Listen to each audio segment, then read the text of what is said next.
Welcome to Hawaiian Diving Adventures from the warm and exotic waters of the Hawaiian Islands.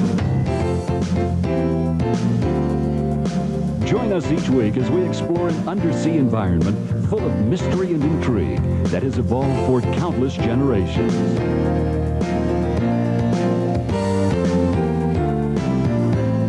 The Hawaiian archipelago, surrounded by the greatest body of water on our planet, the mighty Pacific Ocean. Let Captain Kimo Santos and Master Scuba Instructor Keller Laros take you on a rarely seen world filled with beautiful creatures and fascinating places.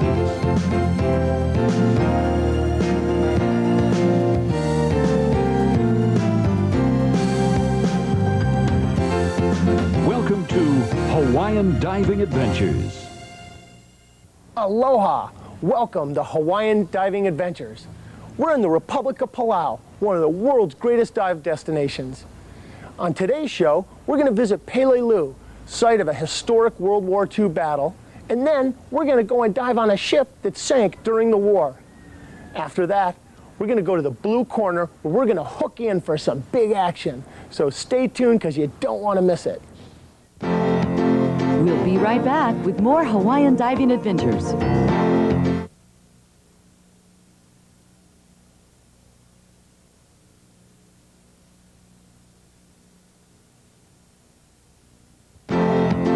Welcome back to Hawaiian Diving Adventures. Ali, and welcome to Hawaiian Diving Adventures.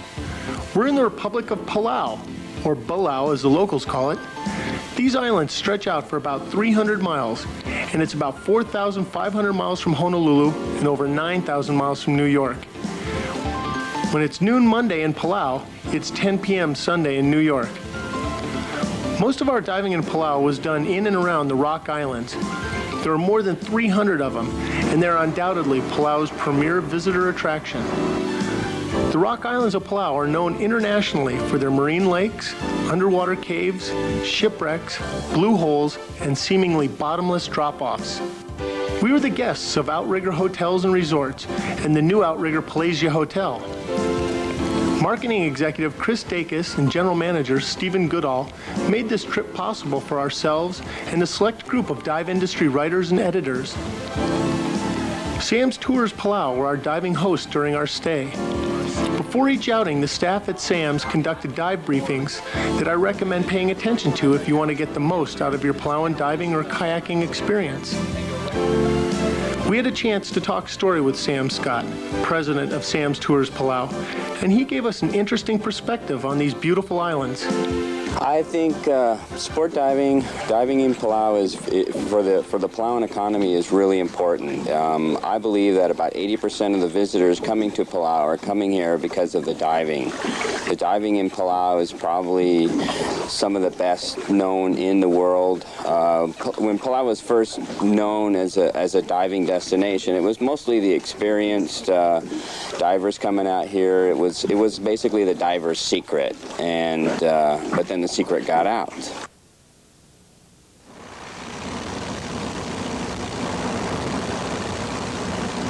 We were heading for the island of Palau, which is on the southern end of the Palauan chain. This island is also the site of one of the most savage battles of World War II. We'll be taking you on a land tour after we finish our dive on the southern tip of Palau. When you're diving in the waters off Palau, and particularly this spot, you'll be enjoying the exotic mixture of the Pacific Ocean and the Philippine Sea. Like most dive sites in Palau, you'll be diving walls or channels with an incoming or outgoing tide. It's very important to pay attention at the dive briefings and maintain contact with your guide, especially if you're diving in a strong current. If you check your gear in the morning and listen to the dive guides, you'll guarantee yourselves an experience like no other in the world. This Palauan giant clam is typical of what you can find in the Rock Islands. And no, it's not going to grab a hold of your leg and hold you underwater like the old black and white movie you saw when you were a kid. In fact, these clams were being harvested so extensively for food and souvenirs that their numbers declined alarmingly. Today, some Palauans are raising giant clams and contributing to the economy as well as helping to sustain giant clams in the wild. The giant clam is a tridacnid and is a hermaphrodite.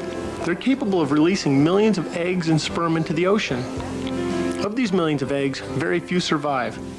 If they do, they're capable of reaching lengths of about a meter and weighing hundreds of pounds. While we were in Palau, we saw several different varieties with different colors. Apparently, they all need extensive sunlight to thrive. During our kayak tour in the Rock Islands, these clams seemed quite common. The effort to raise and in some instances restock the waters is another example of the Republic of Palau's commitment to sustaining and enhancing their country's national resources. And the Hill 300 is only for the Japanese sniper hill. Over 80 Japanese snipers were on the top of this. In 1985, the island of Palau was designated a U.S. National Historic Landmark. The Battle of Palau took place in 1944, and over 1,000 Marines died in the fighting to secure the island. Palau was thought to be a threat to General Douglas MacArthur's plans in the Pacific. And because there was an airfield on the island, which could have launched planes and attacked American assets, the decision to secure the island was made.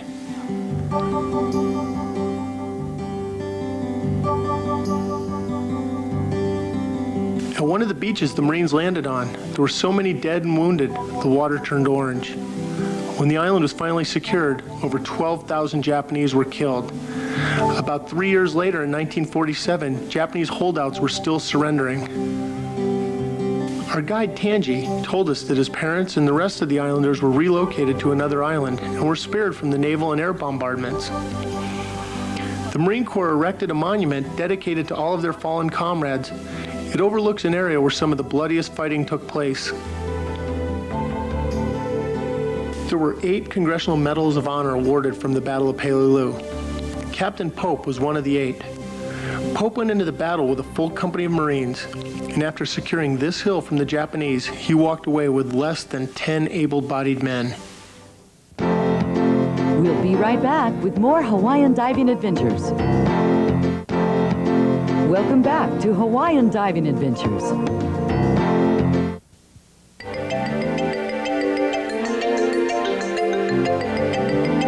No one really knows Palau's early history, but recent studies indicate that Palauans are relatives of Malays from Indonesia, Melanesians of New Guinea, and Polynesians. Scientists have carbon-dated artifacts found in the islands that trace the Palauans back to about 1000 BC. We were enthusiastically welcomed at this school in Koror, and like they say, kids will be kids. The first recorded contact with Palau was in 1783, when English Captain Henry Wilson and his crew were shipwrecked in the Rock Islands. The islands fell under Spanish rule, and in 1899 were turned over to Germany. After World War I, a mandate from the League of Nations passed the islands to the Japanese rule. After Japan's defeat in World War II, Palau entered into a trusteeship agreement with the United States. In 1994, Palau gained independence when it signed the Compact of Free Association with the United States. October 1st is Palauan Independence Day, and they celebrate on Koror with softball games, powerboat races, outrigger canoe racing,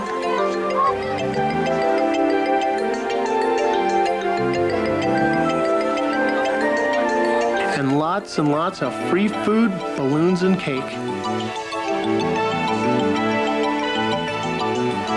Earlier, we stopped by to pay our respects with Koror's governor, John Gibbons.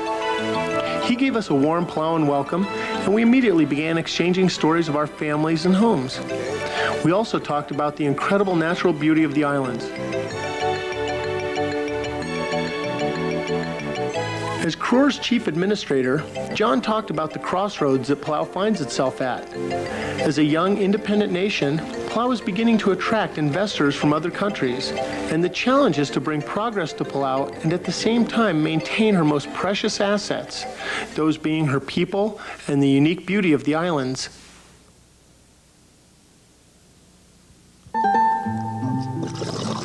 There are over 75 World War II wrecks in Palauan waters, and if one were to choose, you could spend your entire trip in Palau wreck diving. Today we're going to blow a bottle of air on the wreck of the Iro Maru, a Japanese tanker ship. It's lying right side up in about 100 feet of water. Guide Ethan Daniels gave us a thorough briefing and then took some time to talk with us one-on-one.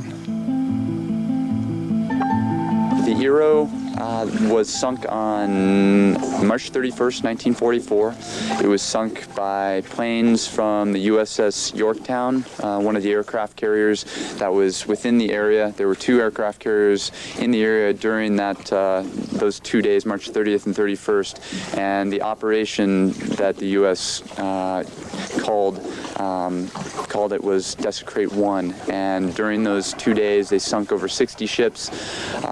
The Iro is one of the largest ships that was sunk. It was 475 feet long, a Japanese tanker, but it's still completely beautiful. There's really a lot of life on it right now. 54 years later, it's absolutely a stunning wreck to do. You can't really see it all in one dive. The visibility at this spot was about 30 feet, so finding the wreck can be a little tricky. When your boat ties up to the ship, it's a good idea to follow the mooring line down to the wreck. Once you get down to it, get your bearings and then follow your guide.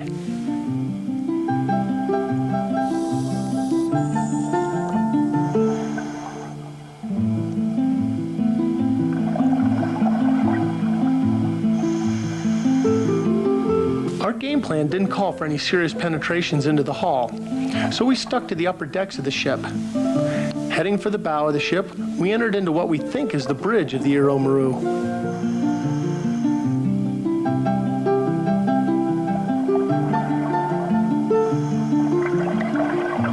The United States Navy had mined all of the major channels leading out to the sea from Koror, so most of the ships that were sunk by the Navy planes were caught in the lagoon. I couldn't help thinking what it must have been like to be on the ship prior to its sinking.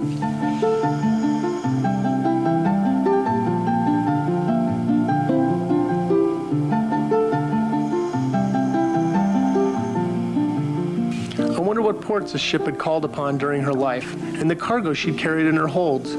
Did the captain and her crew know that their ship would be sunk? And were they resigned to the fact? For that matter, was anybody on board at all? How many men died? How many men survived?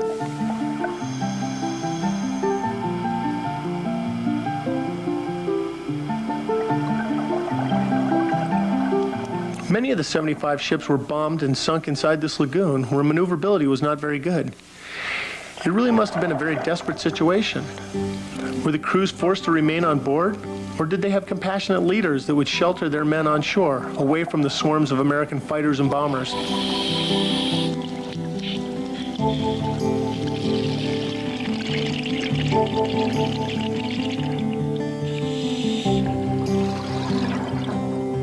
It's been 54 years since the sinking of the Iro Maru, and the wreck is now home to coral and fishes. In fact, much of the ship is covered with so much growth that it makes it difficult to identify parts of the vessel.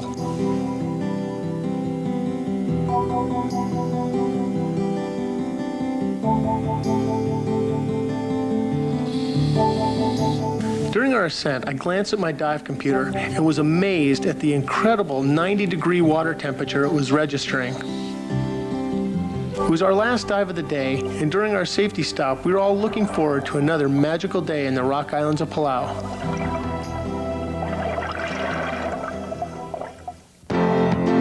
We'll be right back with more Hawaiian diving adventures. Welcome back to Hawaiian Diving Adventures. The Outrigger Palasia Hotel is part of the Outrigger chain that all Hawaiians have grown up with. Outrigger hotels and resorts have reached out across the Pacific and are now in Palau, Guam, Fiji, Australia, Majuro, and Tahiti. The new Outrigger Palasia Hotel Palau has added a new dimension to the islands. With her 165 rooms and suites located near all the major dive and recreational tour operators on Koror, the Outrigger Palasia has provided the Republic of Palau with modern luxury accommodations operated by a company that has the expertise and sensitivity necessary to maintain a long-term relationship with an island lifestyle.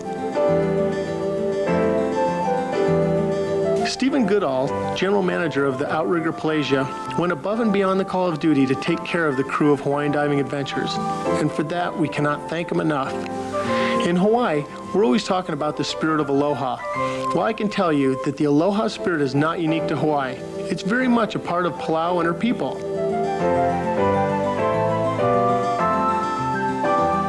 Stephen has done an excellent job of blending the best of what Palau has to offer. This Hawaiian Diving Adventure safety and equipment check was made possible by Sam's Tours Palau. Ethan Daniels is a young man from upstate New York. He's been in Micronesia for about 4 years now, and he tells me that he has a very difficult time visualizing himself back in the snow and cold of the northeastern U.S. During the time we were in Palau, Ethan led us on some memorable adventures. His briefings prior to all of our activities were very thorough and helpful. During one of our surface stops, Ethan told us about a close call that might have been avoided if more attention to the briefings and equipment had been made. Unfortunately, some of the divers really didn't pay attention to the briefing too well. The group was really separated right from the beginning, which is a big no-no down in Palau. Two of the divers were caught in a downwelling that they were told about, really didn't pay attention to their depth gauges. It was nothing that you couldn't kick out of. It was just that they weren't really paying attention to their depth gauges. So on account of that, we really had a long safety stop before we came up and were able to try and signal the boats. We did have safety sausages, we did have whistles, we had dive alerts, we had mirrors, but there were big swells that day. They had really come up in the afternoon, and again, the sun was in the driver's eyes, and the wind had kicked up, so they couldn't hear the dive alerts, and we weren't found until about 3 hours later. Many of Palau's better dives are done on drop-offs and in areas where currents and sea conditions can be severe. So it's doubly important to check out your gear and to listen to all of the instructions at the dive briefings. Everyone needs to be on the same page and work as a unit. If everything is clicking, your dive at the Blue Corner or Peleliu can be unforgettable for all the right reasons. Anyway, you can bet that we'll continue to recommend that you check out your gear before you go diving, and ask that you take an extra 15 minutes to prepare. Take my word, it's worth it.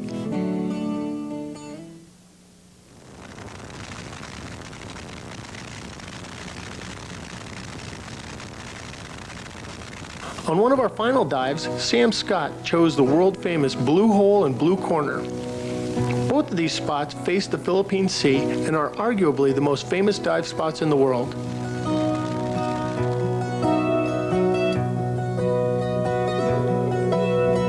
On entering the Blue Hole, you're on the reef in about 5 feet of water. You descend into this hole, into a cavern that's about 90 feet deep. You gotta try this dive because words are just not adequate to describe it.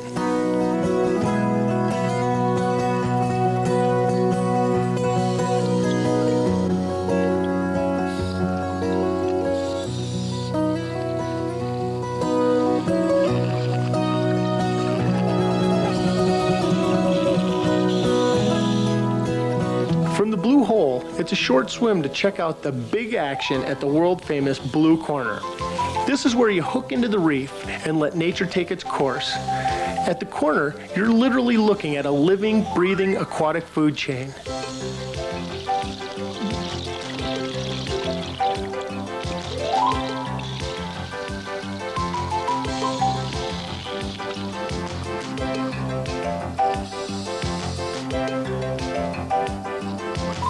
You have your little herbivores, or plant eaters, and little fish feeding on tiny crustaceans and larvae. And of course, the predators. They're feeding on everything and everybody from A to Z. On this day, we were extremely lucky. The current was running just hard enough so that we could hook onto the reef and leisurely watch the show. On some days, the current can be smoking through here, and it can be difficult just getting a good vantage point. The current causes an upwelling when it hits the face of the wall, and this causes nutrients and tiny creatures to be thrown up into midwater. This then starts the food chain going. I've been told that on some days you can see the gray reef sharks feeding on weak and sick fish.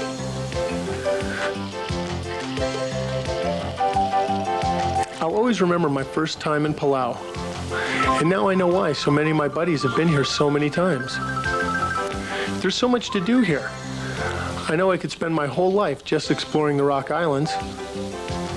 Every dive site was a new adventure, and I'll be savoring all of my experiences until I can find a way to make it back here again. I want to make sure to thank Stephen Goodall and Chris Dacus of Outrigger Hotels and Resorts. If you ever make it down here, please check out the Outrigger Plaza Hotel. Also, Sam Scott of Sam's Tours Palau will make sure that you have an unforgettable diving and kayaking experience. We'll be right. Adventures. Welcome back to Hawaiian Diving Adventures. Wow, that was some big action. I want to take this opportunity to thank some of the people that made this Hawaiian diving adventure possible. There's Chris Dacus and Stephen Goodall of Outrigger Hotels and Resorts for putting us up in this beautiful new hotel. Also, Sam Scott and the outstanding staff at Sam's Dive Tours. There's the wonderful people of Palau, Continental Airlines, and most importantly, I want to thank you folks at home for tuning in and joining us on another Hawaiian diving adventure. Aloha.